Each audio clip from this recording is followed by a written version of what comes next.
நடிகனுக்கும் தலைவனுக்கும் வித்தியாசம் தருதல கூட்டமே.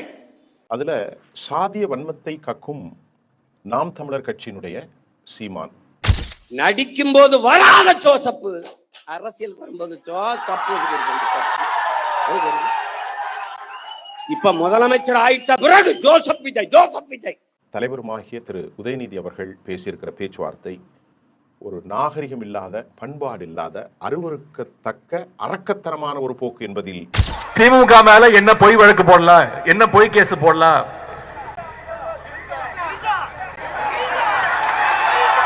எங்க தண்ணி வருதோ இல்ல அங்க தண்ணி வரணும். காவிரி சொன்ன இதை திமுக செய்த அதே அரசியலை இன்னைக்கு சீமான் செய்ய முனைகிறார். பெரம்பூர்ல ஏன் நின்றீர்கள்? நீங்க சொல்றீங்களா இல்ல உங்க கட்சிக்காரன் சொல்லுவார், நான் சொல்லுவேன். 8லிருந்து 3 ஆனார்கள். இப்போது இந்த 3லிருந்து 1% சீமான் அதிகமாக குறைவதற்கு வாய்ப்பு இருக்கிறது.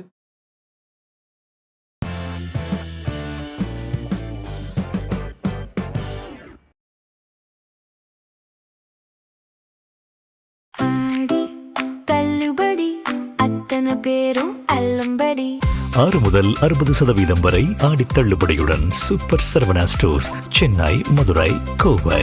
நேயர்களே, தற்போது தமிழ்நாட்டில் 2 பேச்சுக்கள் தாவேகாவை தலைவர் விஜய் குறித்து நாம் இங்கே பேச வேண்டிய ஒரு களச்சூழல் இருக்கின்றது. அதில் சாதிய வன்மத்தை கக்கும் நாம் தமிழர் கட்சியினுடைய சீமான் தனித்துவமாக தமிழக முதலமைச்சர் திரு ஜோசப் விஜய் அவர்களை பற்றி, முன்னாள் துணை முதலமைச்சரும் மிக முக்கிய திராவிட முன்னேற்ற கழக தற்சாமைய தலைவருமாகிய திரு உதயநிதி அவர்கள் பேசியிருக்கிற பேச்சுவார்த்தை ஒரு நாகரிகம் இல்லாத, பண்பாடு இல்லாத, அருவருக்கத்தக்க அரக்கத்தனமான ஒரு போக்கு என்பதில் திமுக மேல என்ன பொய் வழக்கு போடலாம், என்ன பொய் கேஸ் போடலாம்,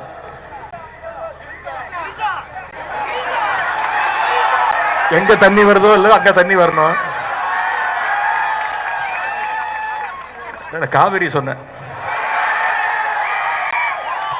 எந்த மாற்று கருத்தும் இல்லை என்பதை நாம் இங்கே கவனத்தில் எடுத்துக்கொள்ள வேண்டும். இந்த மாதிரி விஷயங்கள் எந்த விதமான பாதிப்புகளை ஏற்படுத்தும் என்பதை இன்றைக்கு நாம் பேசிக்கொண்டிருக்கிறோம். அவருடைய பேச்சில் முதலில் சீமானை எடுத்துக்கொண்டாலும் உதயநிதியை எடுத்துக்கொண்டாலும் சீமான் என்ன சொல்கிறார்? அவர் ஒரு சாதிய வன்மத்தில் தமிழ் தேசியம் பேசுவர், சாதி வன்மத்தில் அவர் பேசுவது தற்போது வெளியாகி இருக்கிறது. விஜய் என்று தானே திரைப்படத்தில் அறிமுகமானாய், இப்போது உனக்கு என்ன ஜோசப் என்ற பெயரை சேர்த்திருக்கிறாய் என்ற கேள்வியை அவர் இப்போது ஒரு இந்துத்துவவாதி போல் பேசுகிறார். அவருடைய முழுமையான பெயர் ஜோசப் விஜய் என்பதுதான். ஒரு பேச்சுக்கு சொல்ல வரேன். அப்போ அந்த ஜோசப் விஜய் என்ற பெயரை ஷார்ட்டாக பண்ணுவாங்க. இப்போது அவர் தன்னை ஜோசப் விஜயாக காட்டிக்கொள்ள முழுமையான பெயரை எழுதுகிறார். எம்ஜி ராமச்சந்திரன் அவர்கள் என்றுதான் எழுதியிருப்பார்கள். ஷார்ட்டாக எம்ஜிஆர் என்று சொல்வார். அது என்ன எம்ஜிஆர், எம்ஜி ராமச்சந்திரன் என்று என்ன கேள்வி? முத்துவேல் கருணாநிதி அப்படித்தான் அவர் பெயர், கலைஞர் என்று அறிவிப்பார்கள். அதே போன்று இவருக்கு தன் பெயரை, உண்மையான தாய் தந்தை வைத்த பெயர் ஜோசப் விஜய். அதை சொல்வதில் தவறு. எந்த அளவிற்கு தமிழ் தேசியம் பேசியனாலும், இந்து தேசியம் பேசுவனாலும், பிராமண தேசியம் பேசுவனாலும், திராவிட தேசியம் பேசுவனாலும் எவனுக்கும் ஒரு மனதில் சாதி வெறி என்பது ஆழமானது என்பதை இவர் பேசிக்கொள்வார். சரத்குமார் இவருடைய சாதி. யாருடைய சாதி? சீமானுடைய சாதி. நாங்கள் சரத்குமார் மட்டுமல்ல, நயினார் நாகேந்திரனோடும் 2 பேரோடும் மேடையிலே இவர் ஏறி நாங்கள் ஒரே இரத்த பந்துக்கள் என்று சொல்வது என்ன அர்த்தம் என்ற கேள்வியும் இப்போது பத்திரிகைகளில் ஏராளமாக பேச்சு பொருளாக மாறியிருக்கிறது. அப்போ தமிழ் தேசியம் பேசக்கூடிய சீமான் அவர் தன்னை ஒரு கிறிஸ்தவராக காட்டிக்கொண்டு, கிறிஸ்தவர்கள் பெரும்பான்மையாக இருக்கக்கூடிய திருச்சியிலும் பெரம்பூரிலும் நின்றது என்ன என்று அவர் மீண்டும் இந்துத்துவவாதிகள் சொல்லக்கூடிய அதே பாதைக்கு போகிறார். இப்போ இதுவரைக்கும் தமிழன் என்று சொல்லடா, நான் தமிழன், தமிழ் சாதி என்றெல்லாம் சொன்னது பொய்யா என்ற கேள்விக்கு பதிலே இல்லை. அப்போ எல்லோருக்கும் உள்ளே சாதி இருக்கிறது, சாதி வன்மம் இருக்கிறது, சாதி பாசம் இருக்கிறது, மத பாசம் இருக்கிறது. அது தவறில்லை. நான் எப்போதும் சொல்கிறது என்பதுதான், உங்களுடைய கொள்கை பாசம் இருப்பது நன்மைதான், அதில் எந்த தவறும் இல்லை. ஒருவருக்கு ஒரு கொள்கை இருக்கும், அது திராவிட கொள்கையாக இருக்கலாம், தமிழ் தேசிய கொள்கையாக இருக்கலாம், இந்து தேசிய கொள்கை, பல தேசிய கொள்கைகளும் இருக்கும். ஆனால் பொதுக்களத்தில் தான் சாதிக்க அப்பாற்பட்டவன், மதத்திற்கு அப்பாற்பட்டவன் என்று சொல்லிக்கொண்டு திரு சி. ஜோசப் விஜய் என்ற பெயர், அவர் கிறிஸ்தவர் என்று தன்னை காட்டிக்கொள்ள, அதே போன்று கிறிஸ்தவர்கள் அதிகம் இருக்கிற பெரம்பூரிலும் திருச்சியிலும் என்பதை சீமான் சொல்வது திட்டமிட்ட வெறுப்பின் பால் உள்ளது. மாண்புமிகு தமிழக முதல்வர் ஜோசப் விஜய் அவர்கள் இத்தனை தொகுதி தமிழ்நாட்டில் இருக்கும்போது பெரம்பூர்ல ஏன் நின்றார்? ஊடகங்களை துண்டிக்காம போடணும்.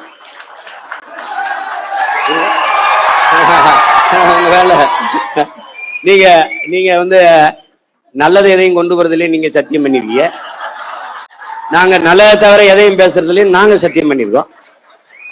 ஆட்சி எப்படி நடத்துவோம்னு படம் படமா போட்டு காட்டினேன், ஒரு துளி காட்சியே போடல. ஏன்? அவங்களுக்கு நல்ல ஆட்சி வருவதோ நல்ல அரசியல் அமைவதோ அவங்களுக்கு விருப்பம் கிடையாது.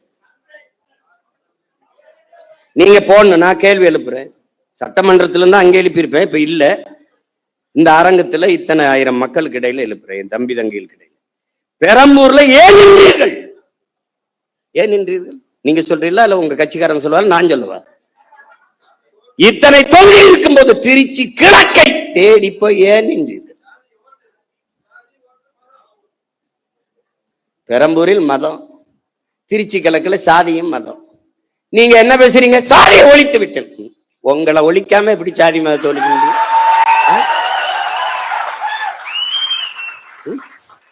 நடிக்கும் போது வராத ஜோசப்பு, அரசியல் வரும்போது ஜோசப்பு.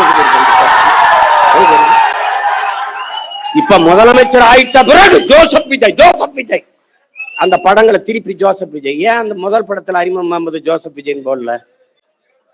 எப்படி எப்படி? நான் என்ன கேட்குறேன், வெற்றி பெறக்கூடியவன் எங்கே பலம் என்று பார்த்தானே நிற்பான். சாதியாக இருக்கட்டும், மதமாக இருக்கட்டும், அதில் ஒன்றும் தவறில்லை. ஆனால் அவன் நிறுத்திய கேண்டிடேட்ஸ் யாருமே பணம் கொடுக்கவில்லை, யாருக்கும் சாதி பார்த்து நிறுத்தப்படவில்லை, எல்லோரும் வெற்றி பெற்றார்கள். இப்பொழுது என்ன சொல்கிறார்கள் பொதுக்களத்தில்? சீமானை பொறுத்தவரை வெற்றி தோல்வியை பற்றி கவலை இல்லை. அவருக்கு ஜெயித்தாலும் ஒன்றுதான், தோல்வி அடைந்தாலும் ஒன்றுதான். அவருக்கு அதை பற்றி கவலை இல்லை. அவர் எங்கு வேணாலும் நிற்பார். இப்பொழுது இடைத்தேர்தல் வர வேண்டும் என்று நான் காத்து கொண்டிருக்கிறேன். காத்து கொண்டிருந்தால் என்ன அர்த்தம்? இடைத்தேர்தலில் இவர் போட்டியிடப் போகிறாராம். சரி, இவர் இடைத்தேர்தலில் போட்டியிட்டால் இவருக்கு ஆதரவாக திராவிட முன்னேற்ற கழகமும் எடப்பாடியும் பொது வேட்பாளர்களை நிறுத்தும் பொருட்டு அவர்கள் போட்டியிலிருந்து விலகிக் கொள்ளலாம். அப்படித்தானே? அப்படி என்றால் அந்த வாக்குகளை பெற்று தான் வெற்றி பெற்று சட்டமன்றத்திற்குள் போய் இவர் கிளி கிளி என்று கிளிக்கப் போகிறார் என்றும் அவர் சொல்கிறார். நான் என்ன கேட்கின்றேன், அப்போ இவ்வளவு காலம் திராவிடர்களை பேசியது, கருணாகம் கருணாநிதி என்று பேசியது, நாகப்பாம்பு என்று சொன்னது, பேனாவை உடைப்பேன் முறிப்பேன் என்று சொன்னது, இப்பொழுது அவர்களோடு அளவலாகிறது. இப்பொழுது ஜோசப் விஜய் இவர்களுடைய வாக்குகளை காவு கொண்டு விட்டார் என்றவுடன் அவரை போய் நடிகனுக்கு பின்னால் கூட்டம் போகிறது என்று சீமான் சொல்வது சரியில்லை. சீமானுக்கே நடிகன் தானே. சீமான் நடிகன் இல்லாமல் பெரும் வரலாற்று ஆய்வாளன் ஒன்று இல்லை. சில குரல்களை படித்து கொண்டு அதை அவர் சொல்கிறார், தப்பில்லை. அவர் சிலப்பதிகாரம், சீவக சிந்தாமணி, திருக்குறள் பலவற்றை பேசுகிறார். நன்கு அவர் மனனம் செய்திருக்கிறார். ஆனால் அவர் பேசக்கூடிய இந்த சாதி அரசியல் இதுதான் முன்னே பேசப்பட்டது.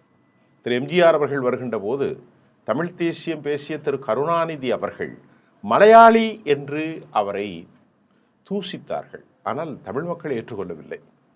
அந்த மலையாளி 1973 ஆண்டில் திண்டுக்கல் மாயத்தேவரில் அவர் பெற்ற வெற்றி 1987 டிசம்பர் 24 இரவு 10 மணிக்கு அவருடைய மரணச் செய்தி அறிவிக்கப்படுவதற்கு வரை தொடர்ந்தது.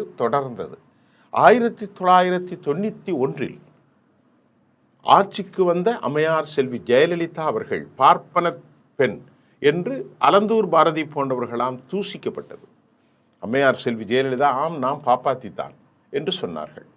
இதற்கு என்ன காரணம் நான் சொல்லுகிறேன் என்றால், தமிழ்நாட்டை பொறுத்தவரை மனிதர்களைத்தான் பார்த்து வாக்களித்து பழக்கமே தவிர நீன் பார்ப்பனன், நீன் பறையர், நீன் பாய், நீன் செட்டியார் நாடார், நீன் பிள்ளைமார் இப்படியெல்லாம் பார்ப்பதில்லை.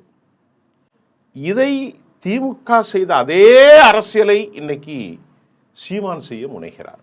நல்ல கவனிங்க. இயற்கையாகவே அவருடைய அம்மா சோஃபா ஒரு சைவ பிள்ளைமார், முதலியார் சமூகத்தை சார்ந்தவர். அவருடைய தந்தை வேளாளர், கிறிஸ்தவர், கத்தோலிக்கர். ஆனால் திரு எம்ஜிஆர் அவர்கள் மலையாளி என்றாலும் அவர் அனைவருக்குமாக பார்க்கப்பட்டார். திரு முத்துவேல் கருணாநிதி அவர்கள் இசைவேளாளர்கள் என்றாலும் அவர் அனைவருக்குமாக பார்க்கப்பட்டார். பெருந்தலைவர் காமராசர் அவர்கள் நாடார் சமூகத்தை சார்ந்தவராக இருந்தாலும் அவர் அனைவருக்குமாக பார்க்கப்பட்டார். சாதி அவர்களை தீண்டவில்லை, தீண்ட முடியாது. அவர்கள் உள்ளத்திலே சாதி கிடையாது. ஆனால் அனைவருக்குமாக அப்படி அதே அடையாளத்தோடு பார்க்கப்பட்டு கொண்டு போதுதான் சிறு ஜோசப் விஜய். நான் ஜோசப் விஜய்க்கு ஆதரவாகலாம் பேசவில்லை, ஒரு யதார்த்தத்தை சொல்கிறேன். நீங்கள் அரசியல் ரீதியாக பேசுங்கள், காவிரி பிரச்சனை பற்றி பேசுங்கள், டெல்டாவை பற்றி பேசுங்கள், நிறைய பேச வேண்டியிருக்கு. அதை விட்டு போட்டு அவருடைய பெயரை பார்த்து திராவிட முன்னேற்ற கழகம் எந்த ஒரு வழிமுறையை பின்பற்றி சூடுபட்டு கொண்டதோ அதே வழிமுறையில் இன்று சீமான் எடுத்திருப்பது ரொம்ப வருத்தத்துக்குரியது. அதுவும் அயோத்திதாச பண்டிதார் இல்லையா, அதே போன்று சௌந்தரபாண்டியனார், இப்படியெல்லாம் சங்கரலிங்கனார், தமிழ் முப்பாட்டன் என்றெல்லாம் சொல்லி சாதிக்கு எதிராக அனைத்து தமிழர்களாக ஒன்று கூற வேண்டும் என்று சொன்னார் சீமான். இஸ்லாமிய தமிழர்கள், அவர் தமிழர்கள் தான், பிறப்பால் தமிழர்கள். கிறிஸ்தவர்கள் பிறப்பால் தமிழர்கள். இந்துக்கள் பிறப்பால் தமிழர்கள். அது வைணவர்களாக இருந்தாலும் சைவர்களாக இருந்தாலும் பிறப்பால் தமிழர்கள் ஒரு கொள்கை ஏற்றுக்கொண்டார்கள். ஆகவே தமிழ் சாதி, தமிழ் மதம் என்று சொல்லிக் கொண்டிருந்த சீமான் இப்போது ஜோசப் விஜய் என்று சொல்வதின் உள்ளர்த்தம் என்ன? கடந்த காலம் மலையாளி, பார்ப்பாத்தி என்றுதானே சொல்லி அம்மா அவர்களையும் செல்வி ஜெயலலிதா அம்மையார் அவர்களையும் டாக்டர் எம்ஜிஆர் அவர்களையும் கேவலப்படுத்தினார்களே, அவர்களை தோல்வியடை செய்ய முடியலையே. மரணிக்கும் வரை தோல்வி செய்ய முடியவில்லை. மரணித்த பிறகும் இன்றைக்கு 1 கோடிக்கு மேற்பட்ட வாக்குகளை பலமிழந்த தலைமையில் வாங்குகிறதே, இதுதான் அவர்களின் பலம். சீமான் அநேகமாக தன் அடையாளத்தை இழந்து போகிற ஒரு களச்சூழல் காணப்படுகிறது. அவருக்கு காரணம் 15 ஆண்டுகளாக அரசியல் செய்தும் 15 மாதத்தில் ஒருவன் ஆட்சி பிடித்து விட்டான். பிரச்சாரம் இல்லை, போகவில்லை, யாரையெல்லாமோ நிறுத்தினான், ஆனால் வெற்றி பெற்று விட்டான். நான் 15 ஆண்டுகளாக அரசியல் செய்கிறேன். கடைசியில் 8% 3% கீழே இறங்கி போனது என்கின்ற ஆத்திரத்தில், ஆத்திரக்காரனுக்கு புத்தி மட்டும் என்ற ஒரு பழமொழி சொல்வார்கள். ஆகவே அப்படிப்பட்ட ஒரு நிலையில் இன்றைக்கு சீமான் தடம் புரண்டு கொண்டிருக்கிறார். அது ஒரு நல்ல பிரச்சனை அல்ல. தயவு செய்து தமிழ் தேசியம் பேசுபவர்கள் மதத்தை குறிக்காதீர்கள். அவருடைய பெயர் திரு சி. ஜோசப் விஜய். விஜய் என்றால் அவர் சினிமாவுக்கு வைத்திருந்தார், எம்ஜிஆர் என்றால் சினிமாவுக்கு வைத்திருப்பார், எம்ஜி ராமச்சந்திரன் அவர்கள் என்று தான் போட்டிருக்கோம், அப்படித்தான் பேசுவார். ஆகவே தயவு செய்து இது மாதிரியான அரசியலை பண்ணுகின்ற போது, ஏற்கனவே சீமானுடைய ஆட்கள் அங்கிருந்து 8லிருந்து 3 ஆனார்கள். இப்போது இந்த 3லிருந்து 1% சீமான் அதிகமாக குறைவதற்கு வாய்ப்பு இருக்கிறது. நுழலும் தன் வாயால் கெடும் என்று சொல்வார்கள். அந்த வாயால் கெடக்கூடிய ஒரு தவளையை போல் அவர் பாம்பை கூப்பிட்டு கொண்டே இருக்கிறார். அது காவு கொண்டு விடும். இது நான் அரசியலிலே சொல்லியிருக்கிறேன். மலையாளியும் பார்ப்பத்தியும் என்று சொல்லி எவ்வளவு வெறுப்பை கொட்ட முடியுமோ அவ்வளவே கொட்டினாலும் மக்கள் அவர்களை பார்ப்பாத்தியாகவும் பார்க்கவில்லை, அவரை ராமச்சந்திரனை மலையாளியாகவும் பார்க்கவில்லை, தங்களுக்காகத்தான் பார்த்து கொண்டார். அதை போன்றதொரு நிலை சீமான் தன்னை கட்டுப்படுத்த முடியாத எல்லை மீறி போய் கொண்டிருக்கிறார். அவருடைய கட்சிக்கு இது இறுதி அத்தியாயமாக கூட எழுதப்பட்டு விடுமோ என்று எண்ணுவதற்கு அதிக வாய்ப்பு இருக்கிறது என்பதுதான் இன்றைய செய்தி. மீண்டும் நாளை பல புதிய செய்திகளோடு சந்திப்போம். நன்றி.